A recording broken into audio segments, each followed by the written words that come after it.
और आज गाय के विषय में अपन लोग आपस में चर्चा करेंगे। सबसे पहले तो है कि भाई गाय कम क्यों हो रही है?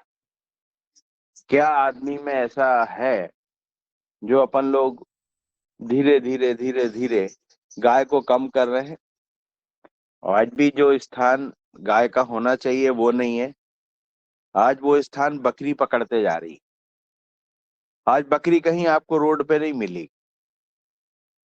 और बकरी की जो तादाद है वो भी बढ़ रही है। और भैंस है वो भी नहीं मिलेगी रोड पर आपको, वो भी। तो गाय में ऐसा क्या है कि जो धीरे धीरे रोडों पर आ रही है? गाय का मुख्य कारण मैं ये मानता हूं कि जो नस्ल सुधार होना चाहिए था वो सुधार नहीं हो पाया, और जो देसी गाय की जो दूध की कीमत है वो किसानों को नहीं मिल पाई, और दूध को जो संग्रह करने की व्यवस्था है, जैसे मध्य प्रदेश में सांची है, तो वो उतने रेट नहीं दे पाता जितने रेट किसानों को चाहिए। दूध अगर देसी गाय कम देती है तो उसका रेट जो है वो कम, रेट भी कम मिल रहा है, दूध भी कम हो रहा है। इसलिए गोपालक को मजबूरन अपनी जो गाय है उसको छोड़ना पड़ता है। और उसमें बहुत सारी अभी गोमूत्र का वो तरीका नहीं जानता, कैसे एकत्रित करना है, गोमूत्र का कैसे उपयोग करना है, गोबर की चीजों से वो नहीं जानता कि हमें कैसे गोबर का उपयोग करना है। वो ये नहीं जानता कि गाय से बनने वाले दूध से जो मिठाई बनती है वो कितने गुना रेट उसके हो जाते हैं। बहुत सारी इनकी ट्रेनिंग्स जो होती हैं वो हम कहाँ ले में, ये बहुत सारी उसमें ऐसी चीज। आज देश में भारत सरकार और मध्य प्रदेश सरकार हमारे यहाँ मिलकर काफी कार्य कर रही हैं, और बहुत सारे प्रोजेक्ट भी इसमें लेके आई हैं। लेकिन डेयरियों का जो असफल होना बार बार, उनका मुख्य कारण है ब्रीडिंग। गाय के सही तरीके से ब्रीडिंग नहीं हो पा रही। जो गाय 2 लीटर दूध देती थी, आने वाली संतति है वो भी 2-1.5 लीटर ही दूध देती है।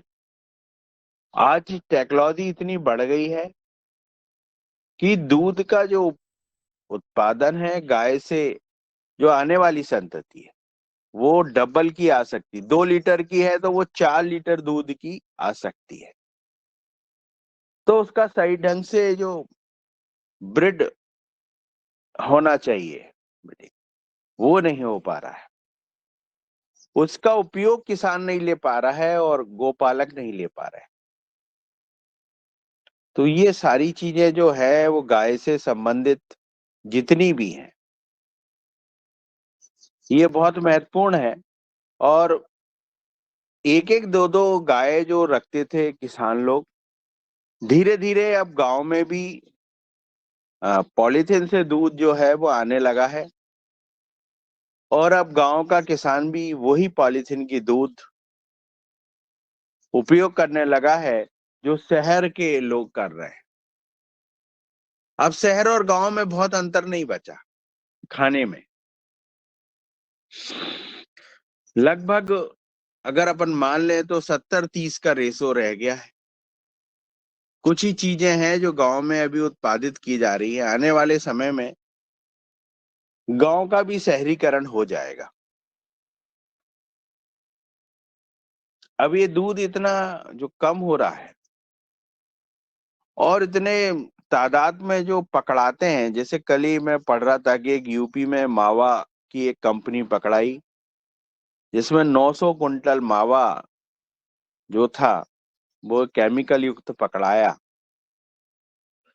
तो दूध की मात्रा मिलने में, अगर आप आज भी पॉलिथीन वाले दूध को बोलोगे कि साहब 1000 लीटर दूध मुझे कल चाहिए, मेरे घर में प्रोग्राम है, तो वो कभी मना नहीं करेगा।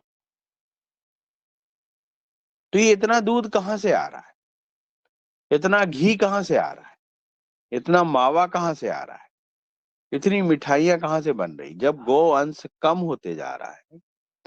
तो ये सारी चीजें सोचने का विषय है, और इस पे ये सारी चीजें सोचनी पड़ेंगी कि हम लोग कहाँ जा रहे हैं दूध के मामले में। मुझे किसी वैज्ञानिक ने बताया था कि जब यहाँ पे जमीन के अंदर डीएपी यूरिया केमिकल जब 1954 में सबसे पहले शुरुआत की गई, तो यहाँ की जमीन इतनी पोटेंशियल थी कि इनको यूरिया डीएपी की जरूरत नहीं थी। लेकिन उसका डोज 1954 में निर्धारित हुआ और वो धीरे धीरे बढ़ते बढ़ते आज यहाँ पहुंच गया। और गाय की गोबर की दम पे ही ये जो जितना कृषि क्षेत्र है वो आज सिर्फ गोबर के कारण बचा हुआ है। नहीं तो ऐसे कुछ साइंटिस्ट हैं, उनका कहना था कि कम से कम 30% खेती की जो जमीनें हैं वो बंजर हो जानी थी, जिनमें आपका उत्पादन कम हो जाना था। आज उत्पादन बहुत तेजी से गिर रहा है खेतों का। जहां आदमी पहले सोयाबीन बो के आता था और घर में चैन से सोता था और काटने जाता था, तो 8 से 9 की एवरेज आती थी, और मशीनें उतनी अच्छी काटने की नहीं होती थी, तो भी वो 50 किलो से लेके 70 किलो तक खेत में ही गिरा के आ जाता था। इतना सोयाबीन का उत्पादन होता था। आज वो घटते घटते उत्पादन जो है 4-5 कुंटल पे पहुंच गया। तो उसका क्या कारण है? आज गेहूं का एवरेज जो नॉर्मल किसान 20 ले लेता था, उसका एवरेज लगभग 13 से 15 के बीच में आ गया। जो सोयाबीन, जो मूंग, मूंग का उत्पादन भी कम हुआ है। किसान छरपटा रहा है।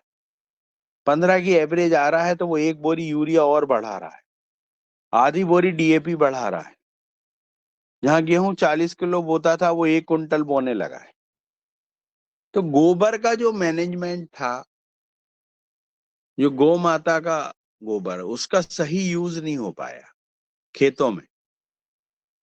बहुत सारे गोबर के विषय में खेती बताते हैं कि भाई एक गाय से आप 30 एकड़ में भी कर सकते हैं।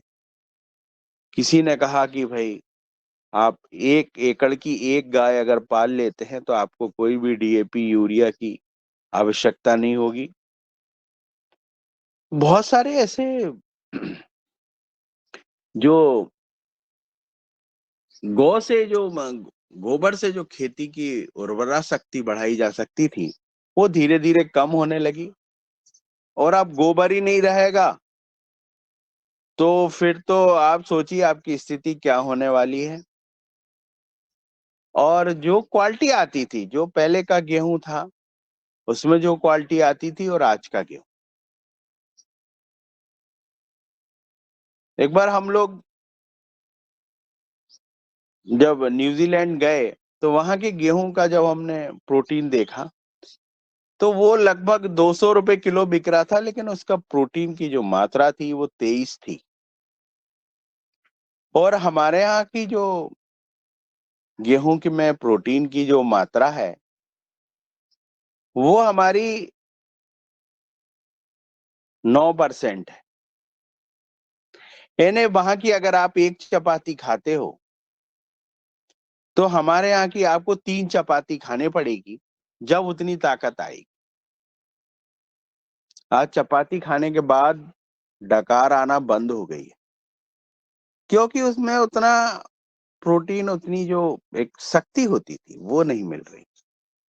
धीरे धीरे लोगों ने दूध लेना बंद कर दिया है, क्योंकि पॉलीथिन का जो दूध है केमिकल का, वो अंदर से ही मन नहीं करेगा पीने का। धीरे धीरे आपका जो अंदर से पीने की जो क्षमताएं हैं वो ही घट जाएगी, क्योंकि उसमें वो खुशबू नहीं है दूध के अंदर, वो जीवाश्म नहीं है, वो चीजें नहीं बनती। जो दही पुराना बनता था वो दही बनना बंद हो गया, जो पुराने घी की महक थी वो चली गई। धीरे धीरे महक वाले आदमी भी कम होते जा रहे हैं। आगे आने वाली जनरेशन तो ये जानेगी नहीं कि घी में खुशबू होती है या खुशबू में घी होता है, उन्हें ये नहीं मालूम। तो धीरे धीरे धीरे धीरे जो खेती है और जो पोषण है वो धीरे धीरे कम होते जा रहा है। भारतीय संस्कृति ने गो माता का दर्जा दिया, एक अपनी माँ, एक धरती माँ, एक गौ माता। ईश्वर ने उसको श्रेष्ठ जगह रखा है पूजा के लिए। नंदी को शंकर भगवान जी ने एक विशेष स्थान दिया है। इसकी बहुत बड़ी परिकल्पना है, इसके पीछे आपको और हमको सोचना पड़ेगा कि क्यों इन चीजों की इतनी पूजा दी गई।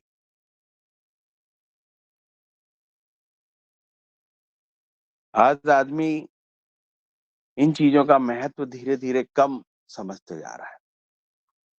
अभी हम लोगों ने, हमारे जो समूह है नर्मदापुरम का, काफी योगाहारी सदस्य भी हैं और हमारे जो है यहाँ के स्थानीय सदस्यों ने मिलके एक सरकारी गौशाला को अपने अंडर में लिया। एक एनजीओ है दिल्ली का जो इसको संभाले हुए हैं, और वो वहां यहाँ आकर 100 गौ माताओं को उसने अपने उसमें रखा है।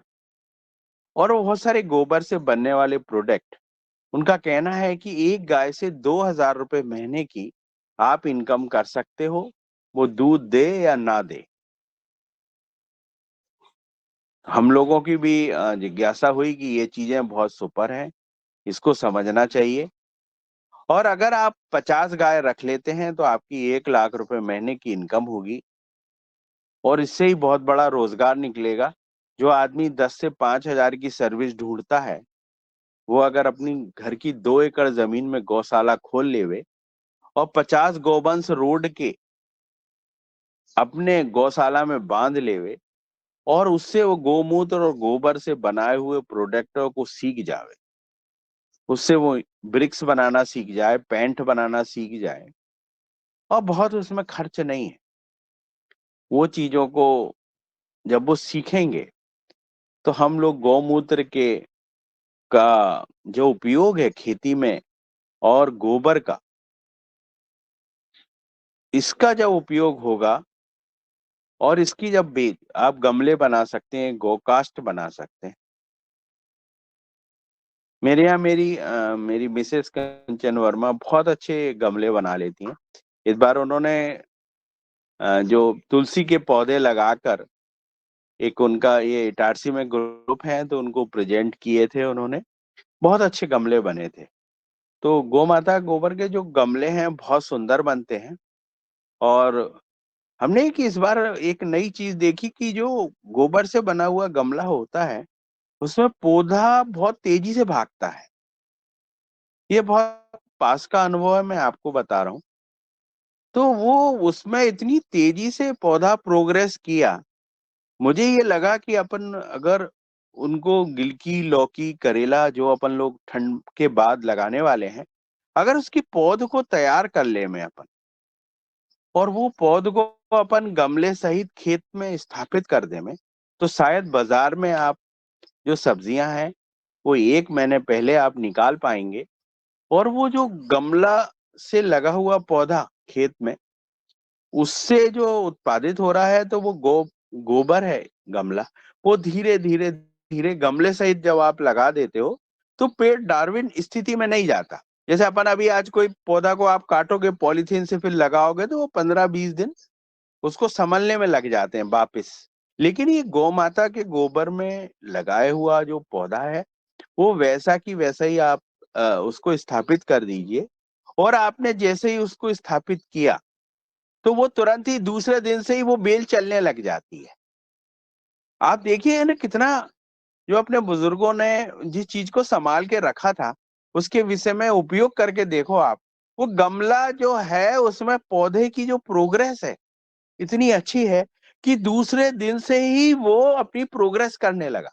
यानी एक पॉलीथीन का पौधा अपन काट के लगाते हैं तो वो 15 दिन डार्विन में जाता है, वो अपनी सोच अवस्था में चला जाता है, फिर उसकी पत्ती झड़ती है, फिर उसमें पत्ती आती है, ये 15 से 18 दिन का एक पीरियड होता है। और वही आप गौ माता गोबर से बने हुए गमले में अगर वो पौधा लगाते हैं तो आपका पौधा दूसरे दिन से ही आपकी बेल चलने लग जाती है। ये मेरा अपना अनुभव है, मैंने कहीं सीखा नहीं। और ये कंचन ने बताया मुझे। मैंने कहा देखो ये कितनी चीज है, एक एक चीज तो थोड़ा सा अगर आप जो गौ माता के गोबर के विषय में आप सोचेंगे बारीकी से, तो इसमें बहुत गुण लगते हैं। मुझे ऐसा लगता है कि कहीं इस जो एक किताब है जो गौ माता की वो अपने से छूट गई है, उसके पेज जो हैं वो फिर से पलटने पड़ेंगे और इस चीज में आपको जाना पड़ेगा। अगर इसकी हमने गो कास्ट लकड़ियां बनाई, आज गायत्री परिवार में इटारसी का गायत्री परिवार का मुख्य ट्रस्टी के नाते आपको बताना चाहता हूँ कि हम लोग हवन में जो है गो कास्ट में अ, अपना गो कास्ट में इसी का उपयोग कर रहे हैं। तो वो जो इसकी जो गो कास्ट बनती है उसमें एक उसके कंडे में एक छेद होता है इधर से उधर। तो वो क्या जलने में बहुत उपयोगी है। जैसे अपन कंडे रखते हैं तो अपने कंडे में धुआं होता है, लेकिन उसके अंदर एक छेद होने के कारण वो उसके अंदर धुआं नहीं होता और वो लकड़ी से भी ज्यादा अच्छा जलता है। और उसके मैंने गौ मात्र के जो गो कास्ट के कंडे में जब हवन करते हैं तो उसके हवन की एक बात ही अलग है। आप अगर उसका मतलब घर में अगर आप हवन करते हैं, अग्निहोत्र करते हैं, तो आप वो कंडे से करके देखें। मेरा ख्याल है कि आप जिस दिन से अगर गोकाश से यज्ञ करना सीख गए या करने लगे तो शायद आपको किसी पेड़ वृक्ष को काटना नहीं पड़ेगा। वो लकड़ी का आपकी इच्छा नहीं होगी कि मैं लकड़ी से करूं। इतना अच्छा हवन होता है उसका। तो ये बहुत बहुत अच्छी चीजें हैं। और धीरे धीरे अभी हम लोगों ने यहाँ पे विश्वविद्यालय में कृषि मेला लगा था, तो वहां पे मैंने भी अपनी जो सेम बल्लर है हमारी, उसका नाम हमने मेरी माँ के नाम से रखा है, रमा सेम कुंवारी करके। वो बल्लर का भी इस योगार में एक हमारे वरिष्ठ आए हुए थे, उनके माध्यम से वो पंजीयन हुआ। तो वहां हमने देखा कि वो मेले में जब हमने स्टॉल लगाया था, हमारे बगल में गौ से बनने वाले बहुत सारे स्टॉल लगे थे, जिसमें हमारे दादू भी गए थे। और वो स्टॉल में बहुत अच्छे उन्होंने प्रोडक्ट बनाए थे। जैसे आपकी ईंट बनाई, ब्रिक्स बनाई। और उनका कहना था कि वो जो ईंट की ब्रिक्स है, अगर आप उसका घर बना लेते हो और उसमें अगर आप 2 घंटे बिता लेते हो, 2 घंटे उस कमरे में जो उसकी ईंट से बना हुआ उसका कलर है और नीचे आपका अगर गोबर से लिपा हुआ कमरा है, तो वो एक आश्रम से कम नहीं होगा।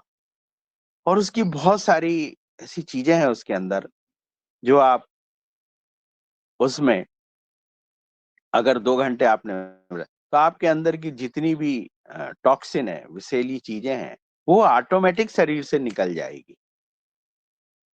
हमारे यहाँ कहते थे पुराने समय में कि जिसको जैसे टीबी हो जाए तो उसका भाई खटिया जो है गांव में, उसकी खटिया है वो कोठे में लगा दो। ये हमारे यहाँ होता था। और वो आदमी जैसे जीने वाला अगर 5 साल है टीबी वाला, तो वो गौ माता के जो कोठे में उसकी जब खटिया लगती थी तो उसकी उम्र कई 5 साल बढ़ जाती थी। वो अपने जीवन के 5 साल और जी लेता था, बगैर दवाओं के, बगैर किसी चीज के। आज तो सरकार उस पर बहुत काम कर रही है। और धीरे धीरे जो टीबी वाली एक बीमारी थी उस पे सरकार ने काफी विजय प्राप्त करी। और काफी हद में नहीं, पहले गांव में काफी ऐसे लोग दिखते थे। और आज जो है बहुत अच्छे उसमें हमने एक बहन जी ने पेंट बना के लाई थी, अ, गोबर से पेंट बनाकर। वो पेंट उनका कहना था कि आपके पेंट से जितनी भी लाइफ है उससे दुगना चलेगा। और रेट भी बहुत ज्यादा नहीं था, 200 रुपए लीटर था, भोपाल की थी वो। और उन्होंने वो पेंट रखा हुआ था, उसमें हल्की हल्की गोबर की महक आ रही थी। और उसका 1-2 लीटर पेंट लाए हैं, अब देखेंगे उसका कैसे, उसको अभी जब पुताई हो रही है तो उसका भी एक दीवार में प्रयोग करके देख रहे हैं। और वो बनाना भी सोचा है कि पेंट बनाना भी सीखेंगे उसको। इतने सारे प्रोडक्ट हमने देखे वहां गोबर से, दिए गोबर के, दीप, आप दीपावली पे बहुत सुंदर सुंदर, और बहुत सारी वहां पे जो थी तस्वीरें बनी हुई थी गोबर से, काफी अच्छा गोबर से जो बनाए हुए थे, वो बहुत अच्छे स्टॉल लगे हुए थे। मैंने योगा हर के ग्रुप में डाला भी था उनको, काफी 10 से 15 दिन पहले। तो काफी अच्छे प्रोडक्ट थे। और हमारे यहाँ इतने बड़े बड़े वो आए, इसमें अथाह सागर है ये, हमेशा जिंदगी भर सीखने का है। गोमूत्र और गोबर से बनने वाले जो हैं, आप कितने सारे आप देखिए, आज गो अमृतम का कोई मुकाबला नहीं है। जहां भी आप डाल देंगे एक दो बार, बस वो डालने की जो प्रैक्टिस है वो थोड़ी महंगी है, बाकी उसका बहुत बढ़िया है। मैंने गोबर में काफी बार अपना बबेरिया जो है, ट्राइकोडर्मा, वो छोटी छोटी गोलियां बना के और डाली। उसकी मैंने बहुत सारी पोस्ट हमारे संतोष सर को भेजी थी कि हम लोग कैसे उसको डालते हैं। और उसका उपयोग बहुत अच्छा है खेतों में। डालते हैं जब अपन, तो वो प्रॉब्लम भी नहीं जाती। एक तगाड़ी में अगर वो लड्डू है, तो वो बहुत जल्दी आप उसको फेंक आइए, वो धीरे धीरे धीरे धीरे करके ऑटोमेटिक पूरे खेत में फैल जाते हैं।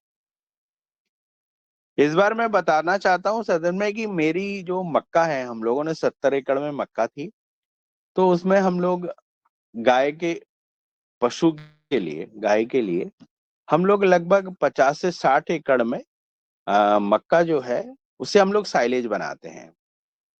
और वो साइलेज जो है आपको गाय, हमारा विचार आया एक बार, भाई सब लोग इंसानों के लिए तो उगाता है, ये गौ माता के लिए कोई नहीं उगाता। तो हमारी आधी जमीन से, आधी से ज्यादा में गौ माता के लिए पशु आहार बनाते हैं, और बहुत अच्छा बनता है। और जब कोई, कल हमने अभी परसों वहां पे भेजा, जो गौशाला ली है वहां पे, जब साइलेज उन गाय ने खाया, तो वो वहां के जो हमारे जो गुरुजी आए, वो उनका कहना था कि उन्होंने भूसा को हटा हटा के साइलेज खाया। तो वो मन को कहीं बहुत प्रसन्नता हुई। और बहुत कम में हम लोग उपलब्ध कराते हैं, 6.5 रुपए किलो में इस समय हम लोग साइलेज उपलब्ध करा रहे हैं। कल हमारे एक डेयरी छिंदवाड़ा में जो तकरीबन 120 कुंटल उनके यहाँ पे गया, तो उन्होंने भी काफी तारीफ करी। तो ये जो भारत सरकार की एक स्कीम है, मैं उनको धन्यवाद देना चाहता हूँ इस मंच से, कि सरकार भी इसके पीछे लगी हुई है, कि आज जो गांव में जमीनें गौ माता के लिए कम हो गई हैं, तो उसका चारा कहाँ पे बने। तो ये साइलेज के माध्यम से जो चारा बना है, वो काफी उपयोगी है। और यहाँ पे जो गाय के लिए चारा बन रहा है, वो काफी पौष्टिक भी होता है। उससे गाय का आप वजन तोलेंगे तो वजन बढ़ जाएगा, और गाय के जो दूध है उसका फैट बढ़ जाएगा, और दूध की जो मात्रा है वो बढ़ जाएगी। यानी कितने एक्शन पे ये काम करता है। तो मेरा ये विशेष रहता है कि जो भी ट्रेनिंग्स होती हैं गौ माता की, हम लोग छोड़ते नहीं कभी, लेकिन किसानों को जाना चाहिए वहां तक। जो भी आपके केबीके लगाती हो, पवार के, हमारे यहाँ जितने भी, लेकिन कम किसान लोग काफी कम जाते हैं, इसकी भी एक वजह है। और वो चीजों को जाकर देखते हैं, लेकिन कम पकड़ते हैं। तो उसकी भी अवेयरनेस जो है गांव गांव पे जरूरत है। और आने वाले में जो चारे की समस्या है वो तो खत्म हो जाएगी, क्योंकि ये ऐसे जब गो भक्त आगे आएंगे, जो खुद गाय के लिए, आज हम 50 60 70 एकड़ में, 100 एकड़ तक हमने साइलेज हम लोग बना लेते हैं। पूरे साल भर में जब हम 2 बार करते हैं, तो करीब हमारा 150 से 200 एकड़ में साइलेज आप देखेंगे तो बन जाता है। और इतना साइलेज हमारा जब बनता है, तो पूरा गौ माता को ही ये खाने के लिए जाता है, चाहे डेयरियों में जाए या वो कहीं भी जाए। और मन को एक कहीं पे खुशी होती है। तो इस बार उसमें एक फॉल आर्मी बर्म आता था बहुत ज्यादा मक्के में, हमें काफी परेशान होता था फॉल आर्मी बर्म से। वो क्या करता था कि वो भुट्टे के अंदर एक ऊपर सूट बोरर ऊपर से घुसा, और भुट्टे को खराब कर देता था। और मक्के में भी घुसता था, तो वो उतना प्लांट की ग्रोथ खत्म कर देता था। लेकिन जब से हम लोगों ने बबेरिया और मेटाराइजिम, इनका जब से उपयोग किया लड्डुओं में, तो इस साल मतलब मक्के में फाल आर्मी वर्म आया ही नहीं हमारे यहाँ। लोगों ने बताया कि भैया हमारे यहाँ तो 20% बढ़ गया। तो हमने कहा यार ये कैसे हुआ होगा। फिर हमने हमारे आसपास के खेतों में भी देखा, तो पड़ोसी के खेतों में भी देखा। मैं इस मंच को बताना चाहता हूँ साहब, उनका भी बगैर उन्होंने बर्मी डाल बगैर बवेरिया डाले उनका कंट्रोल हुआ। तो बड़ी खुशी की बात हुई कि देखो जो चीज बहुत अच्छी होती है उसकी खुशबू को कोई रोक नहीं सकता, किसी की ताकत नहीं है कि उसकी खुशबू को रोक दे। ऐसे ही ये जैविक चीजें से जो कीड़े अपन मारते हैं और कंट्रोल करते हैं, इसके मेरे ख्याल इसका जो चिड़िया संतोष सर बताते हैं बिल्कुल सही है कि इसको चिड़िया भी खाती है तो वो जहाँ बीट करती है वहां पे वो बवेरिया फैल जाता है। ये बहुत मतलब बहुत इस सदन का बहुत ही जितना वो किया जाए अगर उतना कम है, क्योंकि इसी के माध्यम से सीखा। और कृषि तो हमेशा आपको छात्र बने रहना चाहिए और सीखते रहो आप। तो बहुत अपने अपने मंच पर बहुत अच्छे अच्छे सिखाने वाले हैं। मैं रावत साहब को बताना चाहता हूँ, बहुत नॉलेज है उनको, उनका भी हम लोग बहुत उपयोग करते हैं। और अब किसी को गौ माता के विषय में अगर बोलना है तो कुछ अगर अगर अपने भी विचार रखें, हैंड रेस करें तो मैं बुला लूं। जी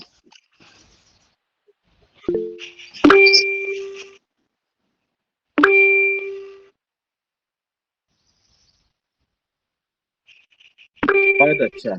मैं सबसे पहले हमारे दादू को बुला लूं। दादू आप बुलाएं, आ जाएं।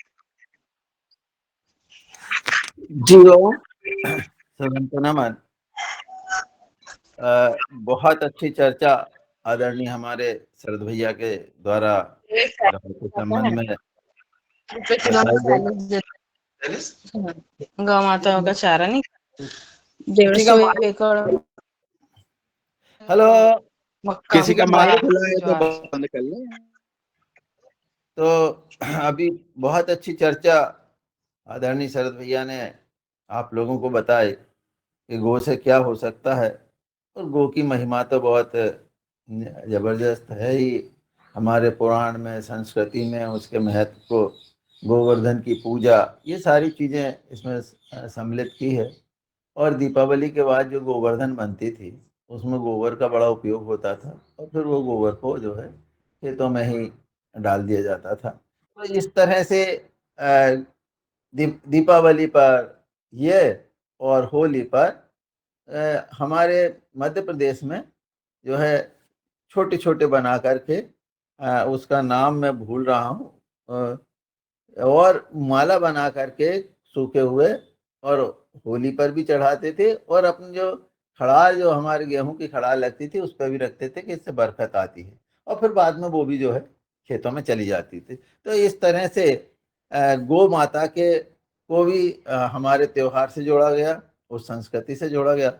और वर्तमान में जैसा अभी शरद भैया ने बताया है कि हम लोगों ने एक यहाँ पर समिति बनाई।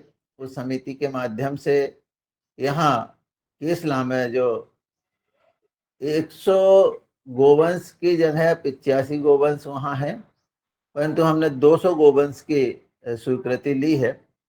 और इस तरह से जब वहाँ काम होगा, और वहाँ पर काम अभी हमें वो 26 तारीख को हमें जिला पंचायत से लेटर मिल गया है, परंतु अभी वहाँ जो पंचायत के द्वारा जो हमें अनुबंध होना है वो 2-3 दिन में हो जाएगा ऐसा लगा है।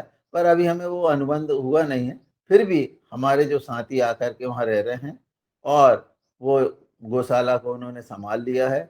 गाय की जो है भोजन व्यवस्था की जा रही है सब।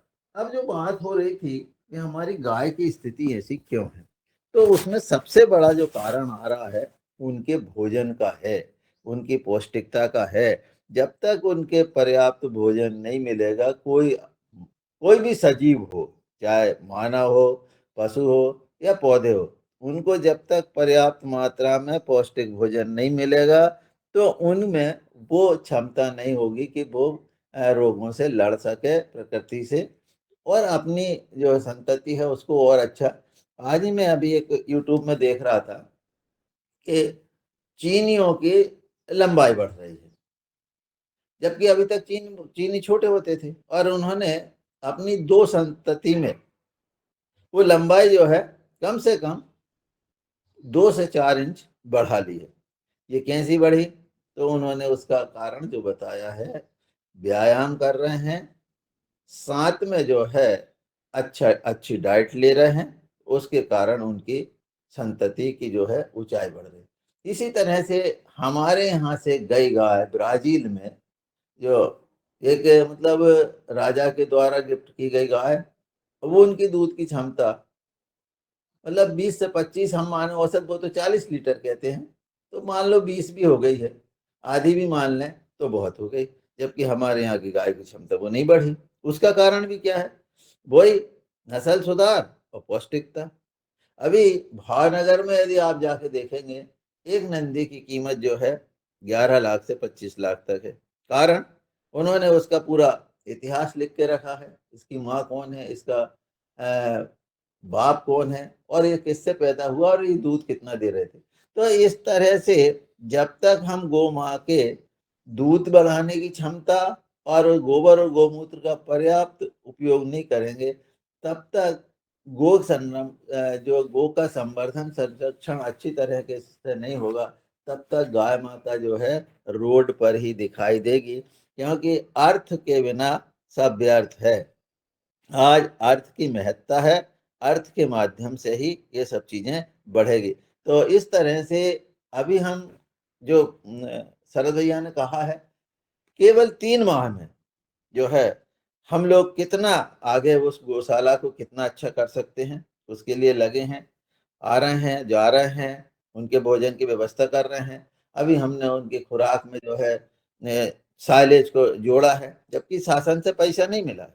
अभी शासन के पैसे की कोई चिंता नहीं है, फिर भी 30 कुंटल वहाँ भेजा है। और हमने अभी मतलब 1 किलो साइलेज उनको मिल जाए, क्योंकि उसमें मक्का का दाना होता है और भूसा मिल जाए तो, और फिर यदि और अच्छा हो जाएगा तो 2 किलो कर देंगे। जब 2 किलो हो जाएगा तो फिर हमने वहां पर अभी ये भी सोचा है कि जो बहुत बूढ़े गाय, क्योंकि वहां तो सबसे बुजुर्ग है तो उनको अलग करना है, कुछ बच्चियां हैं उनको अलग करना, और कुछ गाय ऐसी है जो गाभिन हो सकती है उनको अलग, और उनकी डाइट को बायफरकर से फिर हम जो है उनमें अच्छे किस्म के जो है सीमेंट्स डाल करके और अच्छी नस्ल पैदा हो, इसके भी प्रयास करेंगे।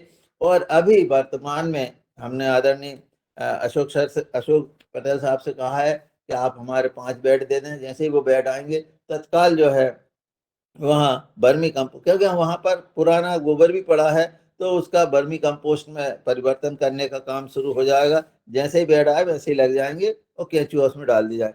तो इस तरह से जब हम करेंगे, और 6 महीने में जो रिजल्ट आया, और उस रिजल्ट को जब हम योगाहार में बताएंगे, तो निश्चित रूप से लोग जो है उसमें आगे आएंगे, और हमारे उससे जुड़े हुए लोग उसमें आकर के स्वयं अपना काम करना चाह रहे हैं। हमारे बीकम जी ने कहा है कि हम कुछ पंचगव्य जैसी चीजें वहां आकर के, अभी 21, 22, 23 में जो 21 को उद्घाटन है, 22, 23, 24, 25 में जो वहां पर गोष्ठी होगी, उसमें भी बहुत सारे उत्पादों को बना करके वहां पर समझाया जाएगा, लोगों को बताया जाएगा।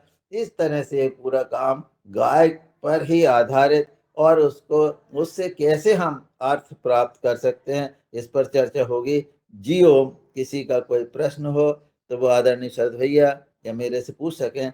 अब मैं आदरणीय अशोक पटेल को ही बुलाता हूँ कि वो आए और अपनी बात कहे। जी ओम। जी ओम दादू, बहुत ही अच्छा काम कर रहे हो गौ माता के लिए। ये कहाँ पे बन रही है तुम्हारी गौशाला? अपनी नहीं है गौशाला, जो है वो शासन की है, और शासन की गौशाला को अपन ने, जो अभी तक पंचायत उसको चला रही थी, तो पंचायत से अपन ने ट्रांसफर अपने एनजीओ के लिए करवाई है, और वो केसला में है, मतलब इटारसी से 22 किलोमीटर दूर। और अभी उस पर काम शुरू हो गया है।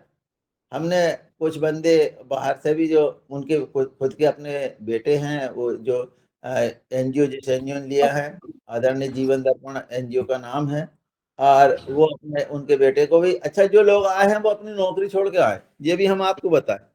एक व्यक्ति 15,000 की नौकरी छोड़ के आया है, एक अपने व्यवसाय से जमा जमा व्यवसाय छोड़ के आया है, एक व्यक्ति जो है वो एग्रीकल्चर बीएससी है एग्रीकल्चर से। ऐसे 3 लोग अभी यहाँ पर आकर के रह रहे हैं और वो गौशाला में गोबर उठा रहे हैं। ये सबसे बड़ी बात है।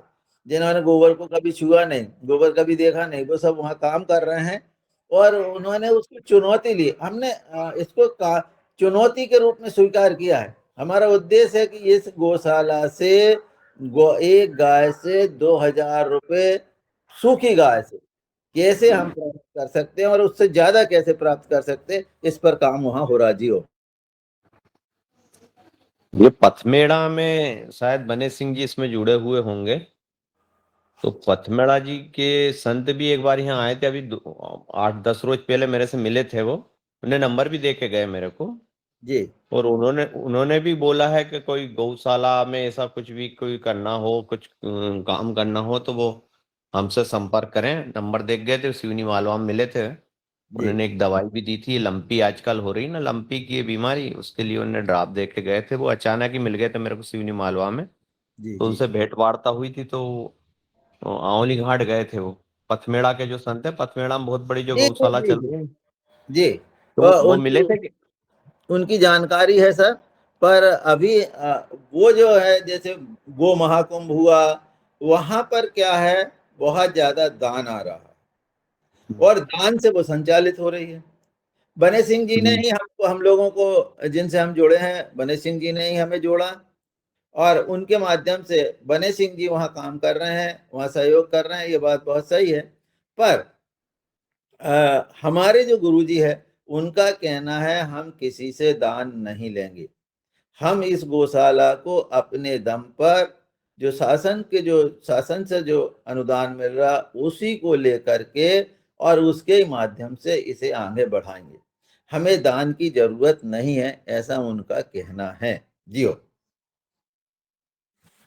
बहुत अच्छा आपका जो कार्य है दादू, बहुत ही सराहनीय कार्य है। और जैसा कि आपने बोला कि गौ माता है, गौ माता की जो है आर्थिक रूप से इसका कोई महत्व नहीं गौ माता का, इसलिए गौ माता की ये हालत हो रही।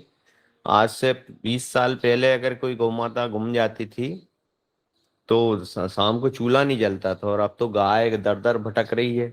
उसका महत्वपूर्ण एक कारण है आर्थिक दृष्टि। और कारण क्या, फसलों का विविधीकरण हो गया ना। जैसे 3 फसल लेने लग गए, तो 3 फसल लेने में अपने क्षेत्र में नर्मदापुरम में ये चीज हो गई कि एकदम से आग लगा देते फटाक से। तो उसका कोई चारा भूसा की भी कोई व्यवस्था नहीं होती है, और आग लगा के और फटाक से खेत बना लेते, जी समय ही नहीं जी। मिलता, न धरती को पटेल साहब समय ही ऐसा नहीं। है, ये तो हाँ। समस्या है ही है।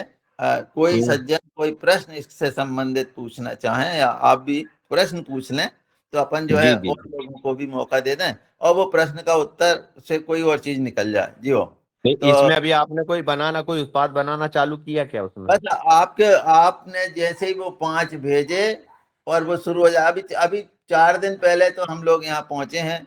26 को हमें ऑर्डर मिला है, 26/9 को, और हम 7/10 को वहाँ पहुंचे हैं। 7/10 से अभी प्रक्रिया में ये है कि वो सचिव महोदय जो है वो कल परसों में उनका एक टेक्निकल मामला था कि हम पंचायत की जो है पंचायत का मीटिंग बुला लें, उस मीटिंग में पास करके आप लोगों को से अनुबंध कर लेंगे, ये था। तो ये इस इटारसी से कितनी दूर है? 20-22 किलोमीटर रोड पे ही है क्या, इंटीरियर में, गांव में? नहीं नहीं नहीं, रोड पर ही है, 22 किलोमीटर दूर अच्छा, ये हाईवे पे ही है ना? हाईवे पे ही है। जी जी थोड़ा जी, सा ठीक है। हाईवे आपको से, दिखाएंगे जल्दी ही अशोक भैया। हाँ। ओके ओके, और धन्यवाद। वो निवेदन ये है कि वो कब मिल जाएंगे हमें हाँ, आपके बैग। वो तो सिवनी में रख दिए मैंने, ले जाके सिवनी तो में। फिर आज आ जाओ तो 2 ही काम हो जाए आपके, वो बैग भी हमारे पहुंच जाएंगे और आप भी आज मीटिंग में आ जाओगे। ये मीटिंग बना अशोक कितने लो। बजे भैया, चालू हो जाएगी? अशोक ये भैया जो आप जी मेरे तरफ से आइए, मैं भी चलूंगा साथ में। मेरे घर के सामने से कौन निकलोगे, बोल? मैं आपको ले चलूंगा। अच्छा, दादा दादा बोल रहे हैं ना? हाँ हाँ, हाँ। ठीक है ठीक। तो हमारे ठीक है, समय मिलता है तो आता हूँ, है कि नहीं? नहीं नहीं, आप तो समय निकाल ही लो, हमारे भी 2 ही काम हो जाएंगे। और 10 बजे से जो है वो 4 बजे तक वो मीटिंग है, उसको भी आप सादर आमंत्रित है। तो ये सब चीजें हो जाएगी जी ओम। और आप चाहेंगे तो एक दादू मैं आधे घंटे में गौशाला भी पहुंच जाएंगे जी। दादू मैं ये साइलेज के विषय में थोड़ा बता दूं। ये मशीन है, देखिए आप, साइलेज बनाती है। ये इस टाइप का, ये साइलेज का ये बंडल बनता है। और इसमें जो होता है वो ऐसे, ये जो पशु आहार है वो ऐसे हरा रहता है, और ये इसके अंदर पैक होता है। ये ऐसे पूरे बंडल आप देख रहे होंगे, ये पूरे गौ माता के लिए तैयार हो रहे हैं। आप देखिए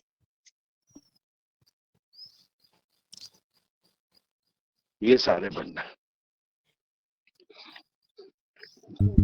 ये पूरे गौ जी। ये मक्का में ही चलती होगी ना मशीन, मक्का में? हाँ, मक्का से ही बनता कि- है पूरा, भुट्टा सहित। नहीं नहीं नहीं, खेत में बनता है बंडल के घर बनता है? बनते हैं, ये तो पूरी कंप्राइज मशीन रहती है, वहां से काट के मशीन ट्रैक्टर लेके आता है, फिर यहाँ बनता।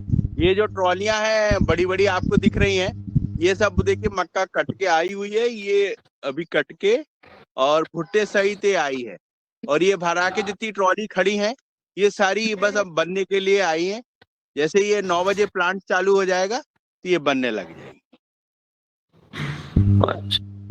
एक चीज और निवेदन कर रहे थे। ये साइलेज खा रही है, ये देखिए आपको दिखाएं, ये साइलेज खा रही है हमारी गौ माता। शरद भैया, हाँ जी,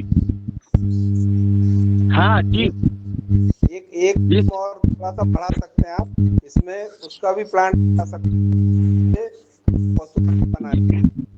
क्या वो थोड़ा सा जी जी हो जाता है, दूसरी चीजें मिलके और पशु आहार बन, मतलब थोड़ा सा न्यूट्रिशन बढ़ जाता है, क्योंकि आपका सब ये यूनिट की आवाज कट रही सर, आवाज सर, आवाज कट रही।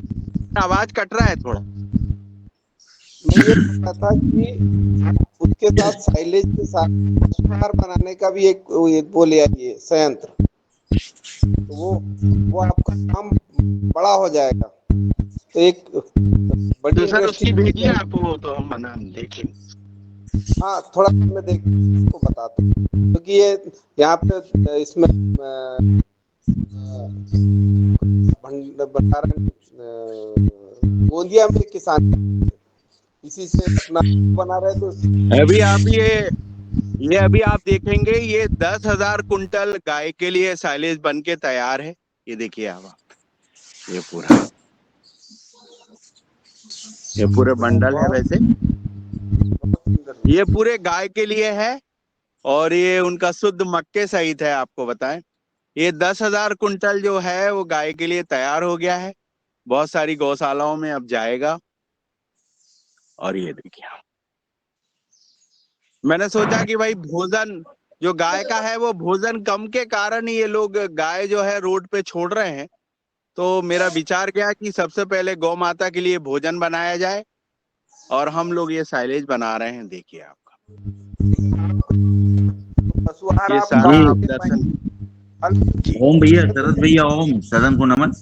मैं जी ये जानना चाह रहा था, ये साइलेज जो आप बन रहे हैं अपना, तो ये जी। साइलेज एक बंडल में इसकी मात्रा कितनी है, और एक गाय को दिन भर में कितना साइलेज दिया जाता है? क्योंकि अपन जो ये गौशाला में भी प्राकृतिक खेती करता हूँ, और मेरे पास 3 गाय हैं। एक तो दूध देने वाली खरीदी हुई गाय है, और 2 गाय मैंने रोड से पकड़ के बांधी है, गाय गोबर और गौमूत्र के लिए। तो एक जी गाय के लिए कितनी खुराक साइलेज की दी जाती है एक दिन में? क्योंकि अपन यहाँ पर उनको अनाज, गेहूं, चने पिसकर उनको दे रहे हैं, तो एक महीने में 1.5 कुंटल गेहूं और चना पिस के देते हैं उनको। जी जी। तो ये साइलेज कितना लगेगा एक गाय के लिए एक दिन में? आप एक गाय जो देसी अपन बांध रहे हैं, जो इसको अगर आप जी 5 किलो भी खिला दें थोड़ा भूसा मिला के, तो उनके लिए पर्याप्त पोषण मिल जाता है।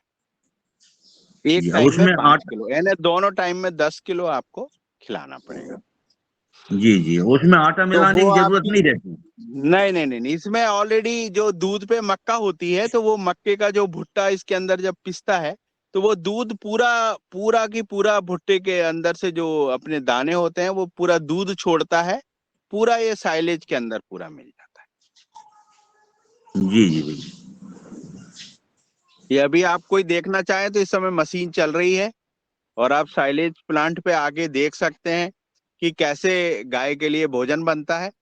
और हम लोग इतने, इसमें सबसे अच्छा है कि साफ सुथरे तरीके से पैक होता है और गौ माताओं को इसमें बिल्कुल सुंदर तरीके से, अपने यहाँ जो भूसा होता है उसमें कोई दाना नहीं होता। पहले जो भूसा होता था उसमें काफी बालियां रह जाती थी, लेकिन आजकल जो भूसा आ रहा है वो हिस्टा रिपर से बनता है, तो उसमें एक भी दाना नहीं रहता।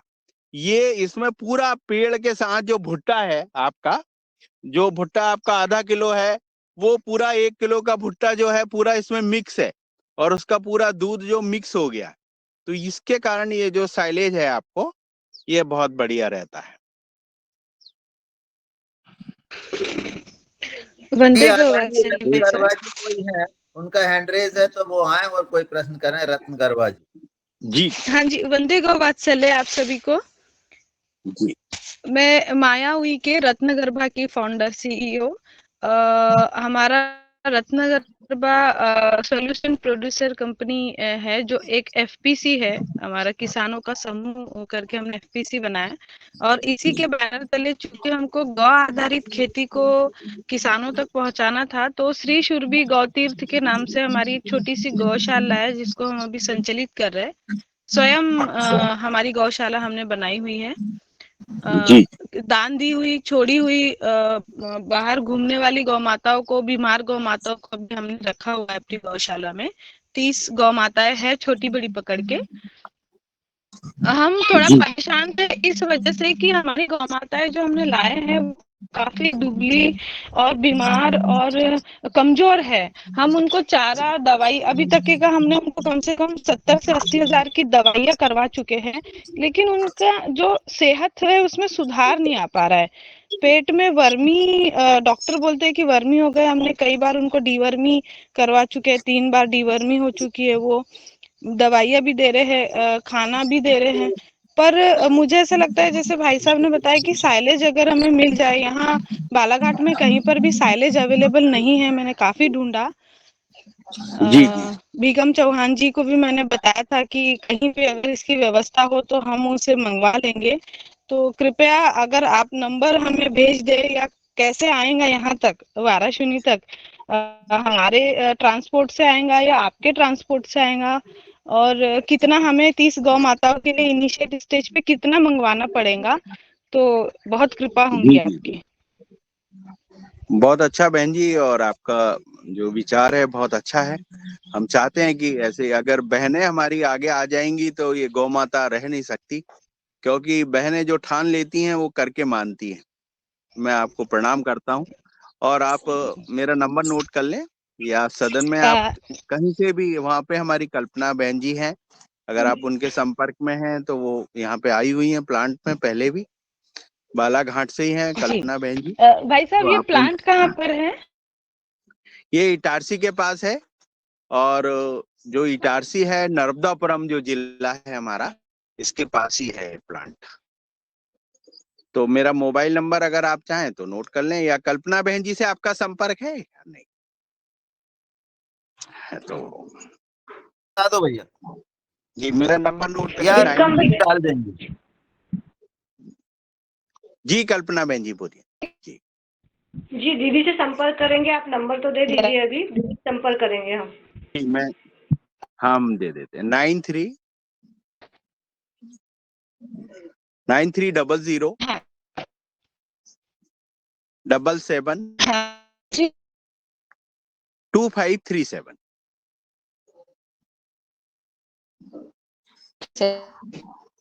तो गाय दुबली ये पतली नंबर उसका मेरा आ कारण रहा ये है है, कि जो भूसा चारा है वो फंगस वाला है। वो जी भूसा चारा है ना, गड़बड़ है, क्योंकि डिवर्मिंग होने के बाद में ठीक हो जाती है। वो भूसा चारा वहाँ का कुछ गड़बड़ है, फंगस अंगस वाला, इसलिए वो ठीक नहीं हो रही है जी। हाँ। नहीं, आदरणीय आप भ्राता जी, ये बर्मी खिलाइए, आपकी जो गौ माता है वो अवश्य आपको बढ़िया हो जाएंगी, और आप इसमें काफी सफलता मिलेगी आपको। और इसको रखने के लिए भी थोड़ी जगह चाहिए रहती है। सबसे अच्छा साइलेज में ये फायदा है कि जैसे 100 कुंटल भूसा भरना हो आपको तो बहुत दिक्कत जाएगी, लेकिन ये अगर आप साइलेज का स्टोर करेंगे तो जहाँ पे 100 कुंटल आपका भूसा बनता, वहां आप 1000 कुंटल आप साइलेज रख सकते हो। तो ये है, और इसकी 18 महीने तक कुछ भी नहीं होता है। 18 महीने तक आप इसको सुरक्षित खिला सकते हो। ये बहुत बढ़िया पैकिंग में है। एक 50 किलो की पैकिंग होती है, एक 1 कुंटल की होती है, 2 पैकिंग में आता है ये। और ये बहुत बढ़िया जो है ये साइलेज जो गौ माता के लिए, ठीक है। मैं आदरणीय शरद भैया से एक और अलग प्रश्न पूछ रहा हूँ कि यदि ये साइलेज प्लांट लगाना हो तो इसका कुल खर्च कितना है, और पंचायत स्तर पर इसे कैसे स्थापित किया जा सकता जी? वो पहले प्रशासन की पहले इसमें अनुदान चलता था, अभी तो बंद हो गया। भारत सरकार ने पहले इसमें 50% अनुदान लाए थे। अभी ये लगभग 1 करोड़ का इसमें इन्वेस्टमेंट होता है। और ये जो है प्लांट इसमें, और ये प्लांट चलाने के लिए आपके पास कम से कम 100 एकड़ में मक्का होना बहुत अनिवार्य है। अगर आपकी 100 एकड़ मक्का है तो आप ये प्लांट डाल सकते हैं। और आप वहाँ की, अगर आपके पास नजदीक में गौशालाएं हैं और आपके मन में गो भक्ति है, तो फिर ये काम आप कर सकते हैं। इसमें दोनों चीजें चाहिए, ये भी चाहिए, गौ भक्ति भी चाहिए। अगर आप गौ भक्ति है तो ही ये कर पाएंगे आप, नहीं तो फिर आप नहीं कर पाएंगे। ये ओनली बिजनेस के लिए नहीं हो सकता ये जो है भी जी। एक प्रश्न और है कि यदि आप मतलब आप जैसे 80 एकड़ में लगा रहे हैं तो जी प्रति एकड़, जैसे हमारे नर्मदापुरम में तो 3 फसल लग रही है, तो क्या जी आपका और उनका उत्पादन में कोई ज्यादा, बहुत ज्यादा अंतर तो नहीं है, मतलब जो अर्थ की दृष्टि से? नहीं, बहुत अंतर नहीं है गुरुजी। जैसे हमारा, हम 2 बार मक्का लेते हैं, तो हमारा 2 बार मक्का लेने में ये मान के चलो कि जो ठंड की मक्का आती है उसमें लगभग 160 कुंटल प्रति एकड़ निकलता है ये। और इस समय जो बारिश की आती है वो 110 कुंटल करीब निकलता है। तो ये दोनों का अगर मिला लो आप, तो लगभग 250 कुंटल प्रति एकड़ ये 1 साल में अपने को साइलेज प्राप्त हो जाता है। और ये सबसे अच्छा है, ऐसा पैकिंग होने के कारण ये कहीं से कहीं भी जा सकता है। पूरे पूरे आप ना, पूरे अगर भारत वर्ष में क्या मतलब विदेश भी भेजना चाहे तो ये जा सकता है।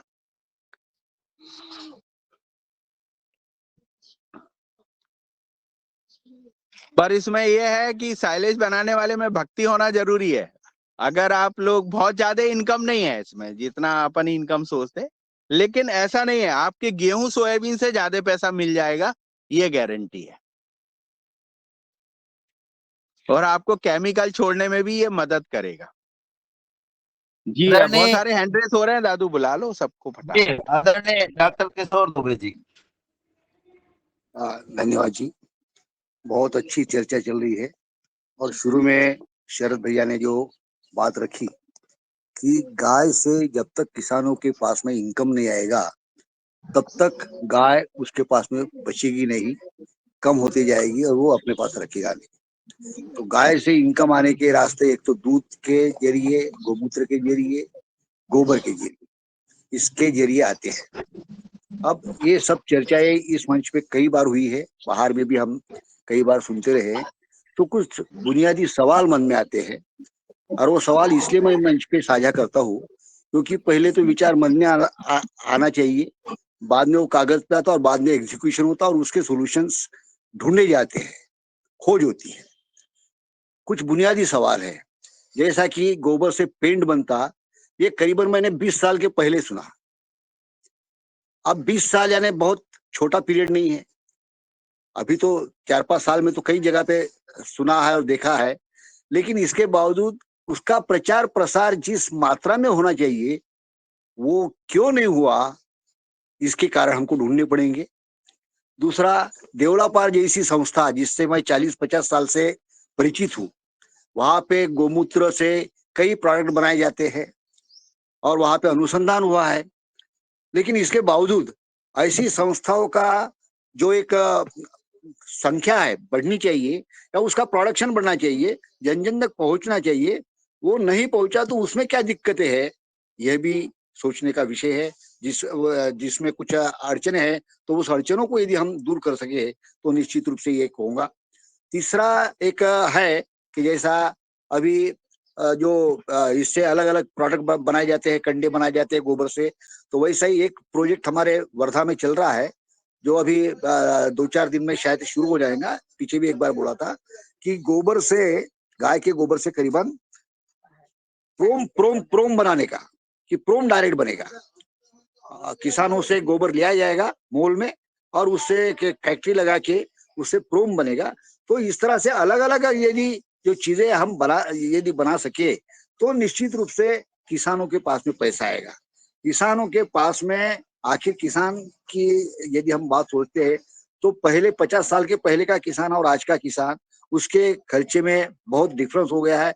उसको दवा पानी, बच्चों की पढ़ाई, इसके लिए सब जो पैसा लगता है, बहुत 50 साल के पहले वो सब बहुत कम था, नहीं के बराबर था।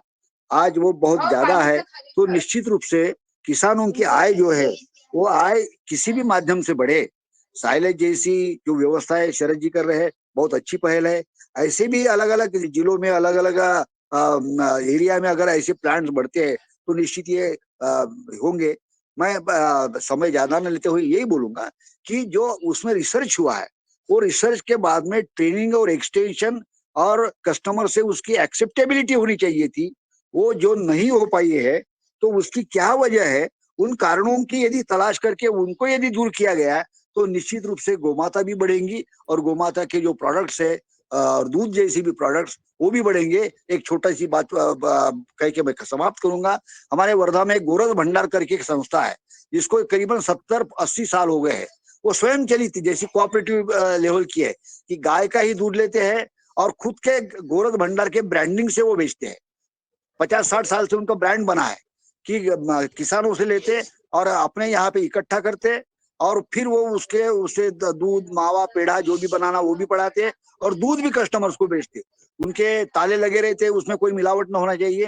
तो गोरख भंडार का दूध बोल के, तो बाकी का दूध अगर 40 रुपया लीटर है, तो वहां पे 50-55 के हिसाब से भी लोग उसको लाइन लगा के आज भी लेते। मैंने बचपन से देखा है। तो इस तरह के ब्रांडिंग यदि हम कर सके अलग अलग जगह पे अरे यार, गौशाला के दूध का, तो निश्चित रूप से वो अच्छा काम होगा। बस इसके साथ में मैं मेरी वाणी को विराम करता हूँ। धन्यवाद। जी ओम, बहुत सुंदर सर, आपने जानकारी दी, बहुत अच्छी है। अब मैं आदरणीय हमारे डॉक्टर राउत साहब को बुलाता हूँ, फिर मैं बने सिंह जी को बुलाऊंगा। आदरणीय बने सिंह जी के बहुत आभारी है हम लोग के, उन्होंने हमें ऐसे उससे जोड़ा है। आदरणीय Raut sir. Doctor Raut sir, आवाज जा रही? भैया मेरी आवाज आ रही? नहीं आ रही है दादू।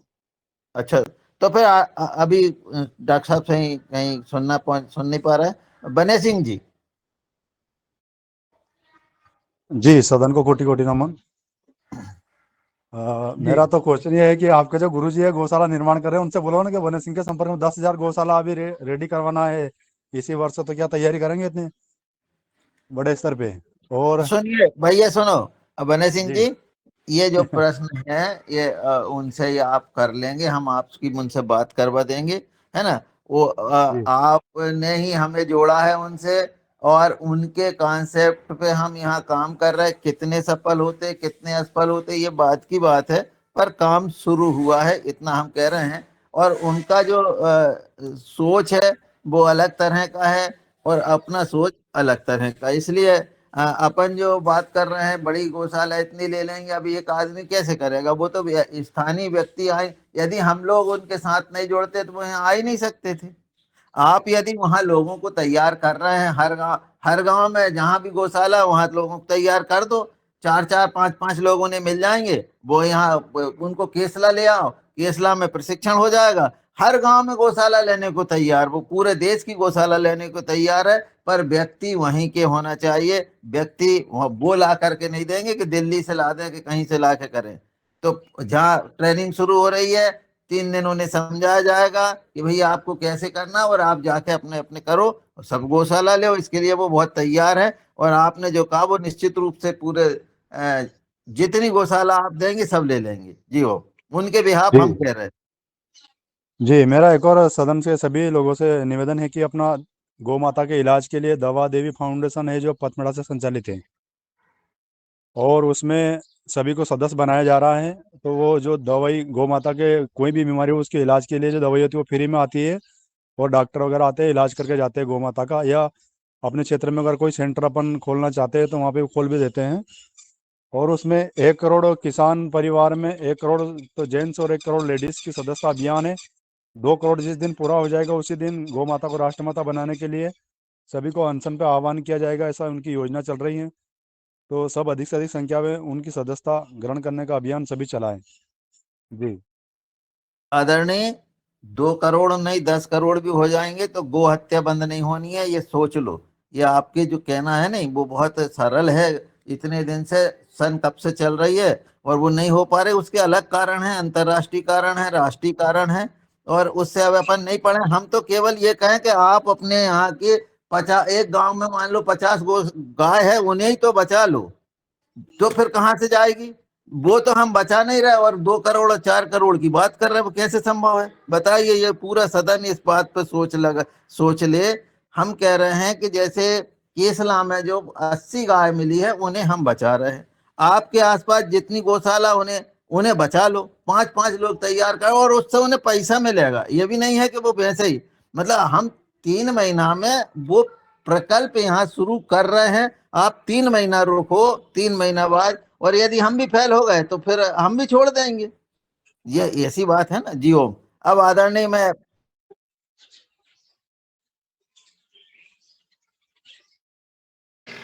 मैं बोलना ये चाह रहा हूँ दादू कि आप गौ बचाने की बात कर रहे हैं, पहले आप स्लेटर हाउस हटवाइए ना, और पहले उनके मालिकों का पता करिए स्लेटर हाउस किन किन के हैं।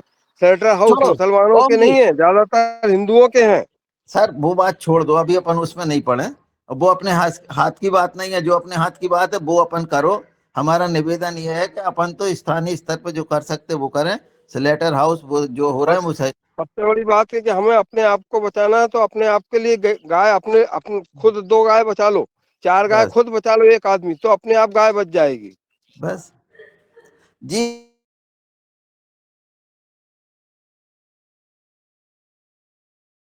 और दादू बुला लें किसी का हैंड रेस हो तो बहुत अच्छा। समय हो चुका है, समय हो चुका है।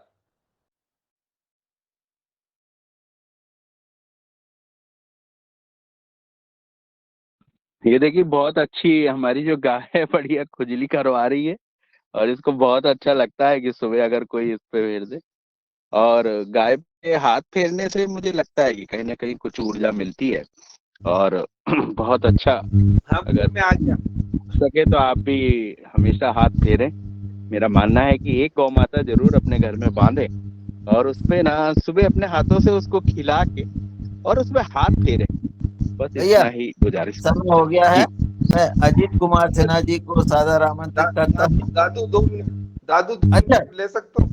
अरे ले, आप बहुत देर से बुला रहे हैं, बोलो बोलो जी। अरे हम जरूर कुछ काम जी। हाँ तो बहुत सुंदर से आज आदरणीय शरद भैया ने, मेरा सिर्फ ये एक उसमें सुझाव था कि इसमें अगर आप इसका पशु आहार बनाने का जो पेलेट्स बनते हैं उसका एक संयंत्र और डाल दें तो इससे बहुत बढ़िया बनता है। लोग उससे बना रहे हैं नेपियर से, पर उसमें उतना न्यूट्रिशन नहीं होता जितना आप जो मक्के के सहित वो कर रहे हैं, उसमें ज्यादा न्यूट्रिशन होता है। कुछ चीजें जोड़ आपको ऐड करनी पड़ेगी और बढ़िया पशु आहार बनेगा, और आप कम रेट में बेच पाएंगे, दुनिया के दूसरे जो भी कोई कर रहा है उससे कम में बेच पाएंगे। तो निश्चित रूप से सर हम तो कम से कम रेट, और हमें आपका सजेशन बहुत अच्छा लगा। मैं भी आपको फोन लगा के मुझे सर सभी एड्रेस दीजिएगा कैसे मैं थोड़ा सा उनका जो गोंदिया वाले जो मित्र हैं जो इस पे काम कर रहे हैं उनका नंबर, और सर हम तो बहुत जल्दी आपको जो आप मॉडल बोल रहे हैं आपको चलता हुआ नजर आएगा सर। नहीं मुझे मालूम है आप करोगे, इसीलिए मैंने आपको सजेस्ट किया, क्योंकि ये जैसे मैंने कैलकुलेशन किया